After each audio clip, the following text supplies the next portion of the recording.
Rent-A-Girlfriend Season 3 is actually really good, and I'm enjoying it. I know it's been cool to trash the show for the past few years, but this season has fixed a lot of the issues I had with the series and is definitely worth checking out. Seasons 1 and 2 were kinda like garlic bread. You know that shit's awful for you, but damn does it taste good. Or a train wreck that you just can't take your eyes away from. I mean, pretty much the only thing it had going for it were the waifus and the general self-esteem boost of looking at Kazuya and going, damn, at least I'm not down that bad.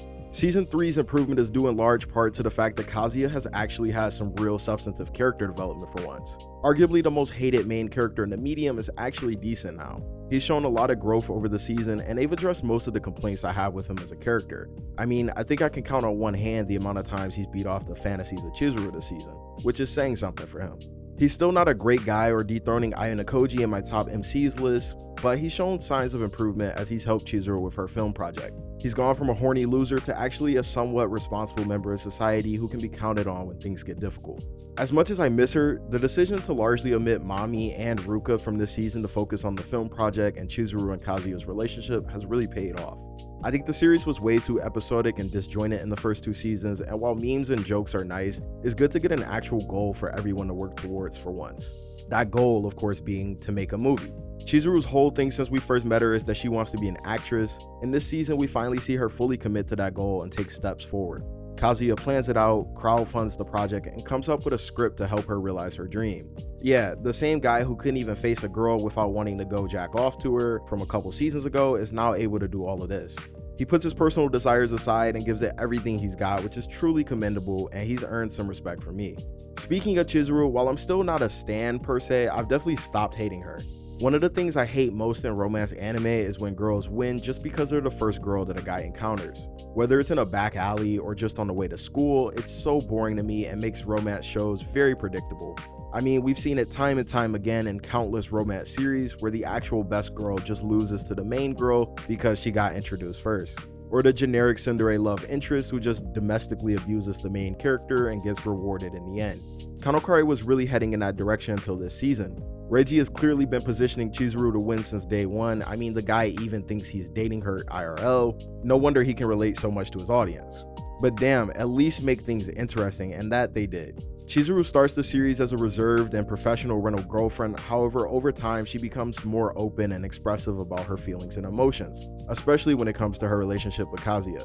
She's really learned to let her guard down and express her true self, including being more open, at least with herself, about how she feels about Kazuya. While there's still a long way from a legit relationship, she's realized that there's more than just a client rental relationship here, which has led to a lot of genuine interactions between the two.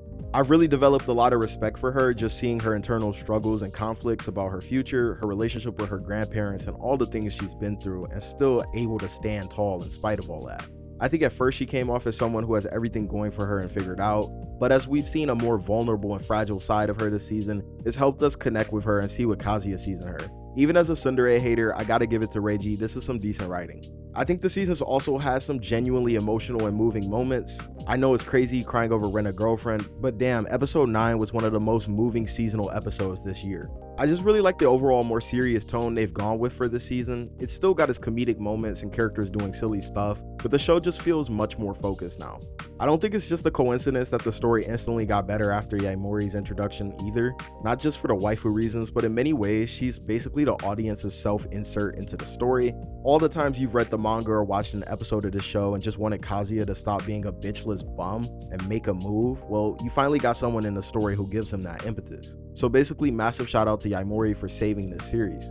Now I want to make it clear that I know Kanokari isn't the best rom-com out there or anything. I know the manga falls off a cliff hard soon after the events of this season, or at least I've been told, because I'm not going anywhere near 300 chapters of this manga. But evaluating this series on its own objective individual merits, I think this is solid. It's definitely way better than seasons 1 and 2, and it's just a solid watch. If you couldn't stomach the show because of how much of a loser Kazuya was, which is just like I was, well, I think you'll find yourself in for a treat with this one. He's much improved and actually a competent protagonist for once. But this story is as much Chizuru's as it is his. It's really signaling the transition from the rental relationship to a mutually beneficial and affectionate one, and Chizuru coming to terms with that. I know a lot of people didn't like how abrasive Ruka was in the first couple seasons and how she would just show up randomly like a goddamn MILF advertisement on a porn site, but trust me, it's not that bad. Okay, maybe it is that bad. Anyway, I've talked for enough and there's more anime that needs to be watched. Go and give this season a shot and I think you'll be impressed by how well done it is. If for some godforsaken reason you've actually stuck around to the end of a Rent a Girlfriend video, go ahead and leave a like on the video and subscribe for more anime content. You deserve it, I deserve it, we all deserve it. Stay safe, and I'll see y'all on the next one.